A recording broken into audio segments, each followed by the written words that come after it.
many theories about the Sonic the Hedgehog film series. One of the more contested is that Agent Stone will eventually become the main villain. Get all Paramount. that screen time. Make him the villain of the whole movie. If you're not going to have Jim Carrey, make him the entire villain. I personally don't see Agent Stone as a villain. Do you think Stone has the potential to, step up to a main villain kind of territory in the future, or is he too gentle at heart for that? Stone shouldn't be the villain of Sonic 4 because he's too much of a good guy. That man is killed. I assure you that man is killed. Stone starts off as a pretty standard evil henchman. In the first film, he's the personal assistant to Dr. Ivo Robotnik, or Eggman, as the latter tries to capture Sonic the Hedgehog to dissect him and discover the source of his incredible power. He's a fairly inconsequential character in this installment, mostly standing in the background as Eggman causes chaos. Stone's presence does grow in the second film, however. Once again, at Eggman's beck and call, Stone helps to trail Sonic on his quest to find the Master Emerald, begs to join in while his boss uses the Emerald to assemble the Death Egg, and assists the Doctor in operating the Leviathan robot to terrorize the town of Green Hills. In the third film, Stone is not only as devoted to Eggman as ever, but plays a crucial role in his redemption arc, for lack of a better term. He works to clear Eggman's name after the Doctor's Batnik drones are hijacked to assassinate Commander Walters, warns the Doctor that his estranged grandfather, Gerald Robotnik, can't be trusted, and is arguably the sole reason Eggman decides to save the Earth from being destroyed by the radioactive eclipse cannon, sacrificing his life in the process. As the main villain's right-hand man, it's understandable for some to believe that Stone will become the primary bad guy if Eggman were to be permanently killed off. In fact, before it was confirmed that Jim Carrey, the actor who plays Eggman, would reprise his role for the third film, having announced his retirement in 2022, some assumed that Agent Stone would be the one to break Shadow out of prison. The filmmakers even seemed to prepare for this possibility, evidenced by the second movie's post-credit scene, where a disguised Stone eavesdrops on Commander Walters and a subordinate as they discuss Shadow's secret location. Now that it's once again uncertain if Carrey will return, and the third film has dealt Eggman a death blow that only the most ridiculous of plot armor could defy, where does that leave everyone's favorite henchman? In one of the third film's post-credit scenes, Sonic is ambushed by a robot doppelganger. In the games, this doppelganger, Metal Sonic, was created by Eggman to perfectly match each of Sonic's abilities and ultimately destroy him. But if Eggman did in fact die in movie number 3, who created Metal Sonic in this universe?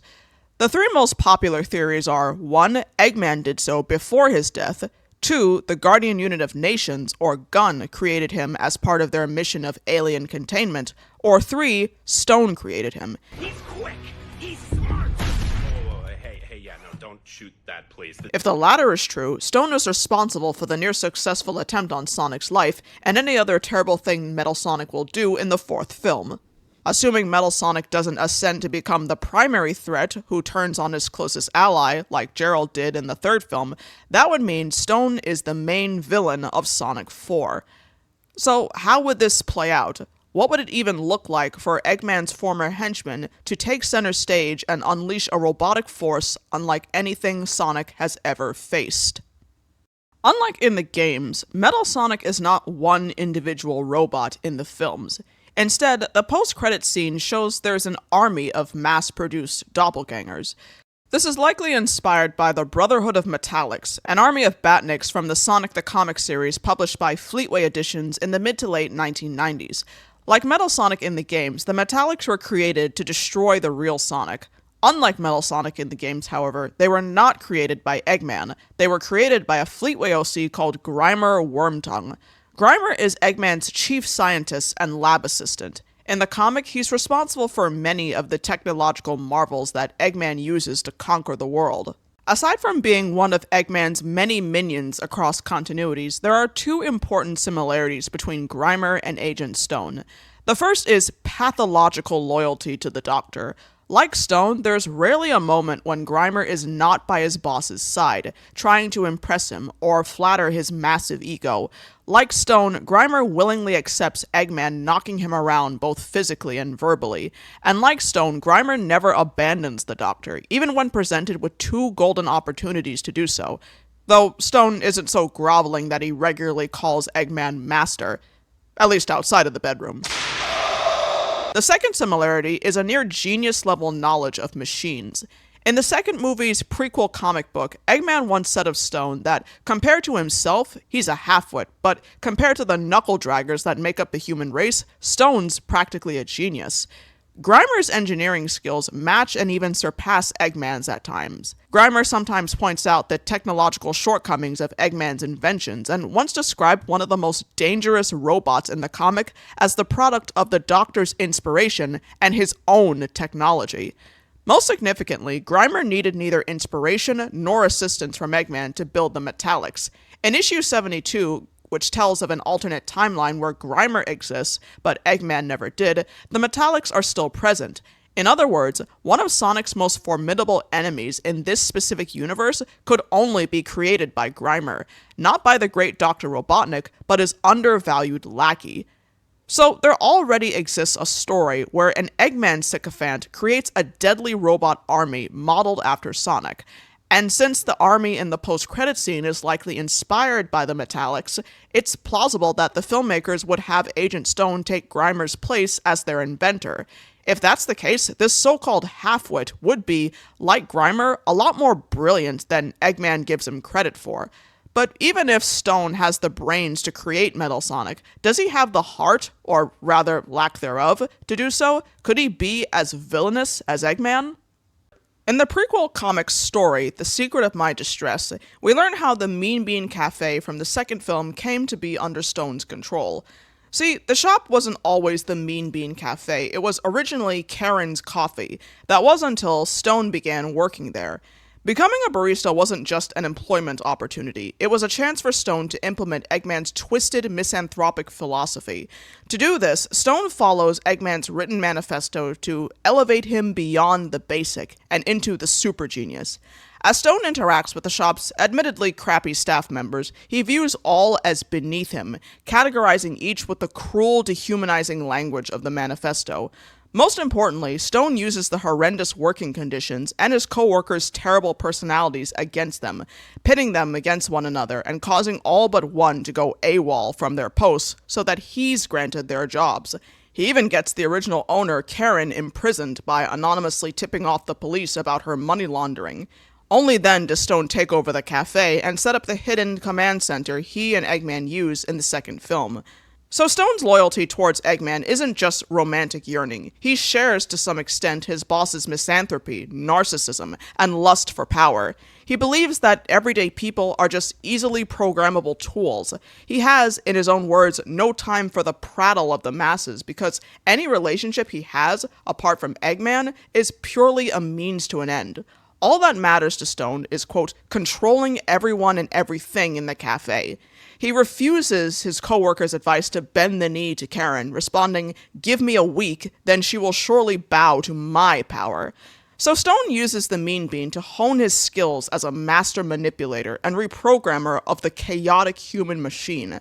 That way, when it's time for him and Eggman to take over something much larger than a small-town cafe, he'll be ready.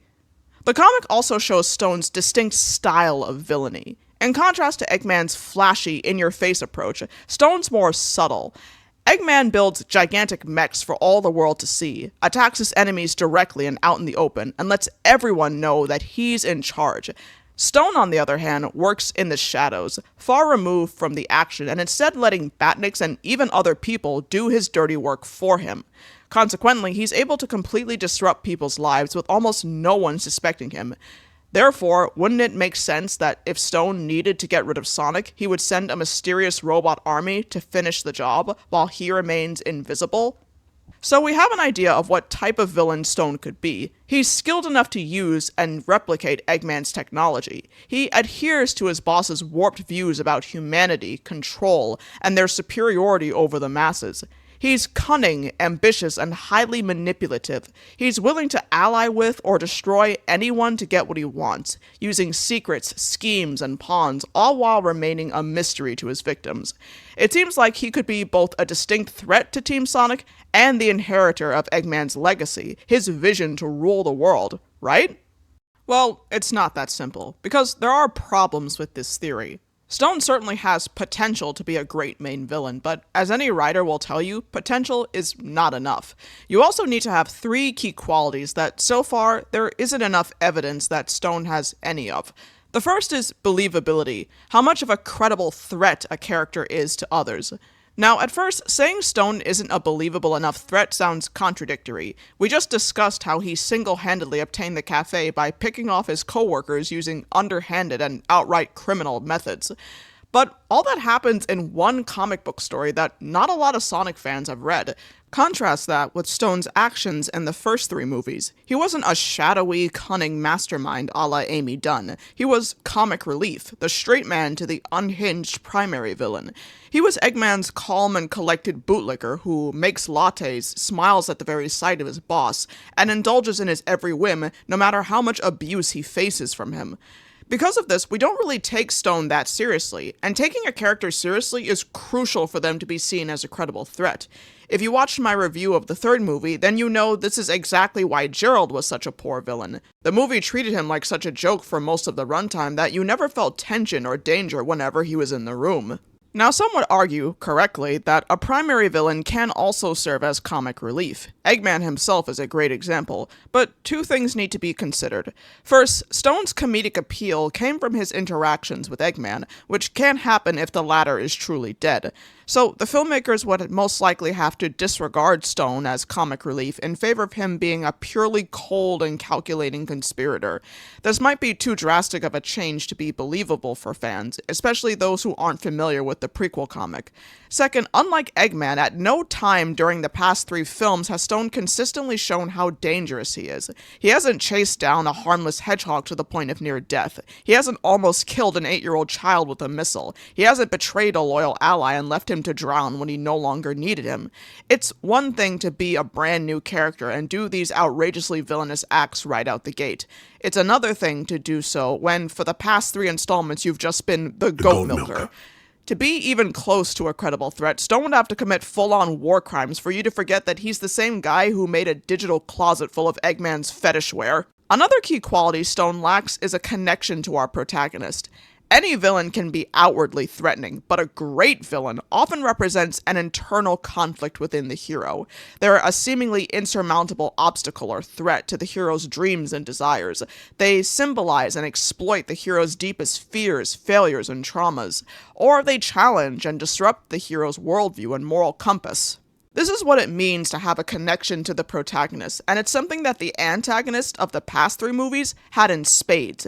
In the first film, Eggman symbolized Sonic's fear of being discovered by humans due to the trauma of losing his caregiver, Longclaw, when he was last discovered by power-hungry outsiders. In the second film, Knuckles was not only a formidable obstacle to Sonic's goal of finding the Master Emerald, but belongs to the tribe that killed Longclaw.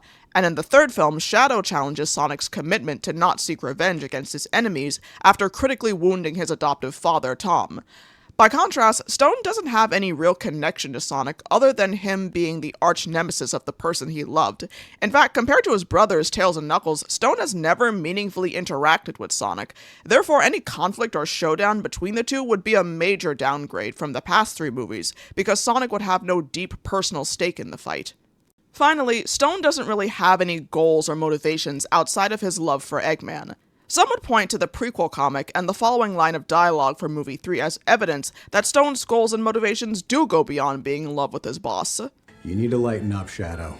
We're about to rule the world. But would Stone have said that if Eggman wasn't in his life? Is ruling humanity a genuine desire he has all on his own? Or does he just want whatever Eggman wants? Is it more likely that, like so many abusive relationships with a narcissist, their wants, needs, and goals completely subsume that of the other person? It doesn't help that we know nothing about Stone's life before he met Eggman. So even though Stone is self-important, transactional, and disdains everyday people, it's not clear whether he was always like this and just found a kindred spirit in Eggman, or if the Doctor's influence corrupted him so much that the person Stone was originally no longer exists. The latter seems more plausible because the second film suggests that Stone has an unhealthy dependence on the Doctor. Despite successfully usurping the cafe and proving he is an evil genius, Stone is miserable without Eggman and is nearly moved to tears of joy when he returns to Earth after 8 months of exile. It doesn't really seem like Stone has any genuine goal or motivation to rule anything beyond a coffee shop. In fact, movie 3's ending suggests Stone might want anything but world domination going forward. See, in his farewell address, Eggman said that, "If I can't rule the world, I might as well save it for the one and only person who ever cared about me. Stone, you were more than a sycophant to me. You were a sycophant. So, I guess there's only one thing left to say. It's been a real drag. Thanks for nothing."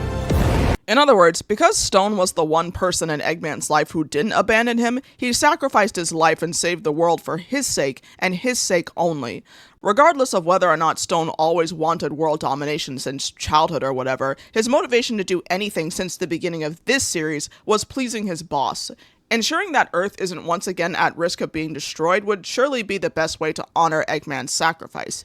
Given how devoted Stone was to Eggman, he would do everything he could to make sure his sacrifice wasn't made in vain. And because Stone finally got something he wanted, Eggman reciprocating his feelings and showing appreciation for his companionship, he arguably has closure. He no longer has to mold himself into an instrument of pure science to please his boss. Now he can move on to the next chapter in his life, right? Yeah, I'm sorry, that's just not realistic. At least not immediately after movie 3's ending. This is a man who has spent years giving all his time and energy to serving someone he loved, being by his side in the best and worst of times, passively accepting his mistreatment, and committing heinous crimes to help him achieve his dreams. All in the hopes that when he gets everything he wants, he'll not only love him back, but that their love will last a lifetime. The Doctor was the focal point of Stone's life, and now that he's presumably gone, Stone is not going back to a life of normalcy anytime soon. Even Lee Majdoub, the actor who plays Stone, has suggested that, in the wake of Eggman's supposed death, Stone is likely to go off the deep end and lash out. No, I think he's definitely capable. I think it gives us more room to see how tragic that fall could be. I think after the potential loss of Robotnik, Stone will probably not take that so well, in my humble opinion. Furthermore, Stone has one particular quirk that shouldn't be overlooked, something that not only distinguishes him from Eggman, but that might give him the believability and motivation to be a successful villain: vindictiveness. Both the prequel comic and the last two films show that whenever someone simply inconveniences Stone, he's bitterly jealous at best and outright spiteful at worst. Even before he knew Gerald shouldn't be trusted, he was visibly distraught by Eggman simply bonding with his grandfather, as if no one else should have the honor of having an intimate relationship with the great Dr. Robotnik. There's even a hint of this in the prequel comic where he mocks a group of basic criminals for thinking themselves worthy of having one of the Doctor's robotic gloves. And let's not forget about his pathetic one-sided beef with a 16-year-old child, simply because Eggman used him to find the Master Emerald. A beef that hilariously continues even after his boss betrayed said child. And even off the movie set, apparently. And I thought Shadow's one-sided beef with Tails was bad. What's interesting is, if we're to believe that Stone's contempt for the masses and self-importance only developed once he met Eggman, it seems like his vengeful nature is something that was always there.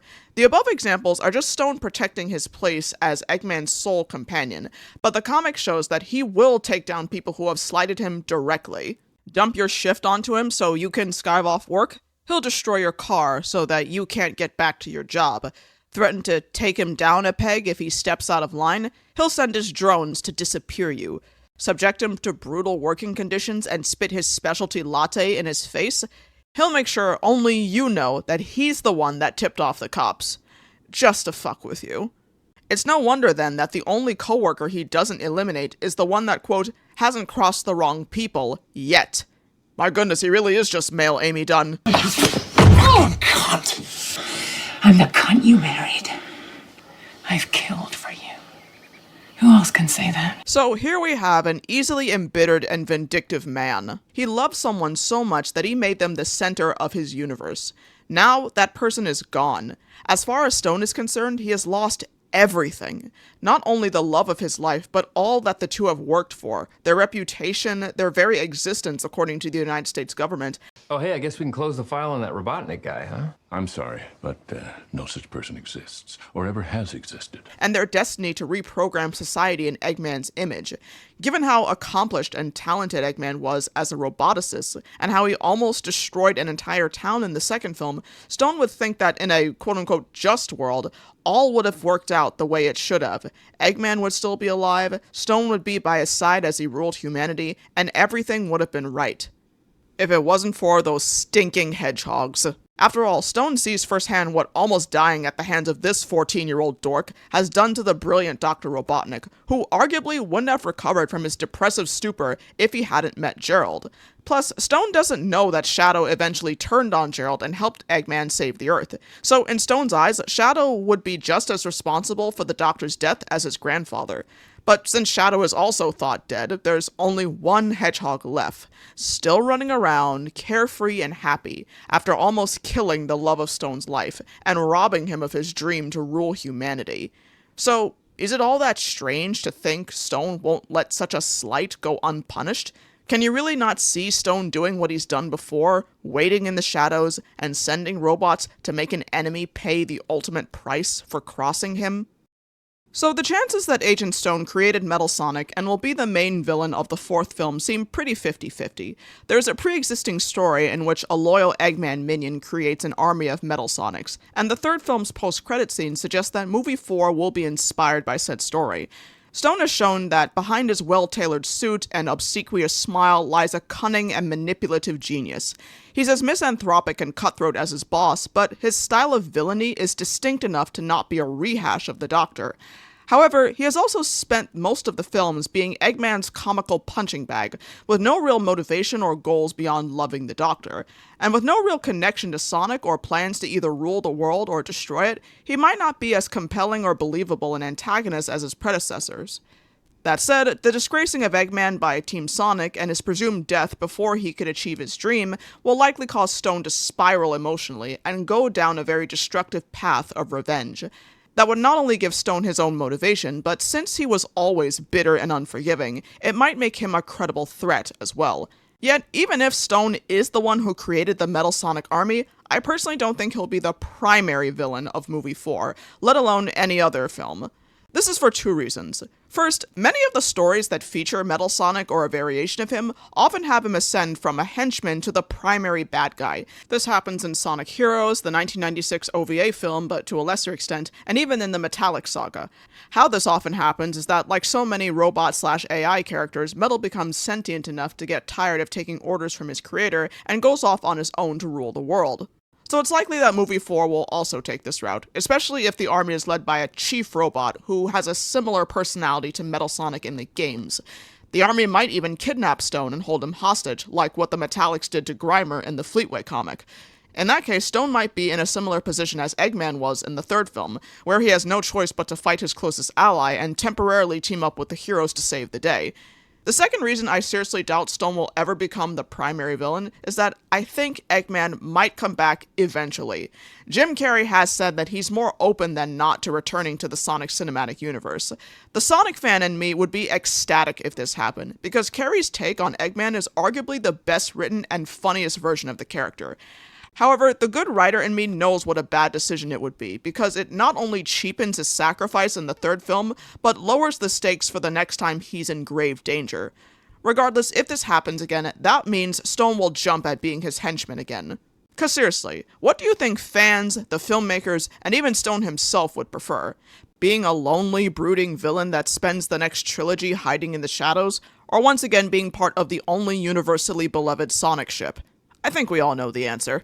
Though I will admit, it would be kind of cheap and boring if, after such a traumatic rift between the two, they just returned to how things were in the first 3 movies. So on top of having his sacrifice remain meaningful, keeping Eggman dead is probably better for Stone's character as well. He can become more than just a love-struck lackey, but what exactly? If Eggman isn't coming back in the 4th movie, or afterwards, what will Stone do once Metal Sonic is defeated? Metal Sonic's game character has a few similarities with Stone. Metal is calculating, ruthless, and has a massive superiority complex. He's mostly docile and obedient towards Eggman. Most importantly, Metal is vindictive, spiteful, and his raison d'etre is obsessing over someone else. However, instead of Stone's obsessive love of Eggman, Metal has an obsessive hatred for Sonic.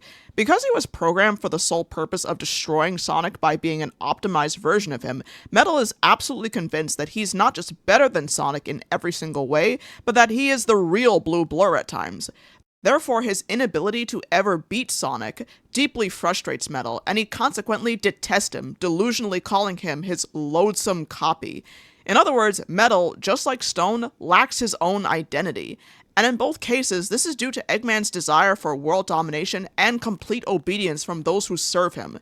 If Stone created the chief robot in the films, then it's possible that Stone can program into him all his bitterness, resentment, and loathing for Sonic for what he did to Eggman. He can program the chief to believe that because he and the army are mechanized, perfected versions of the vulnerable, reckless Sonic, that they are superior and should be able to kill him and anyone who gets in their way with ease. Hell, if Eggman was the one who created the Metal Army before he died, he would have done exactly this, and Stone, knowing what the doppelgangers were created for, could have just released them to avenge his boss.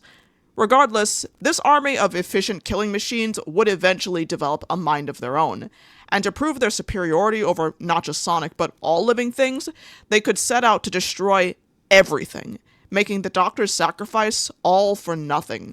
At that point, Stone might finally see how destructive his vindictiveness, obsession with Eggman, and his own ego truly are, especially if the Doctor is no longer there to blind him with love. Afterwards, Stone has two options: continue down this path, or let go, and finally start another chapter in his life. What that chapter would be is anyone's guess. He'd no longer be interested in outright villainy, however, I don't see him ever becoming a full-on good guy either. But he could be a neutral player going forward, because at that point, Stone would be a misfit who doesn't really fit in anywhere. He might even benefit from the company of other misfits with neutral morality. Stone may discount relationships with anyone other than Eggman, but when you're struggling to find a new identity and purpose, you need a strong support system. We can theorize who these new companions would be, but it might be easier for Stone to connect with people whose flaws and past experiences are like his own.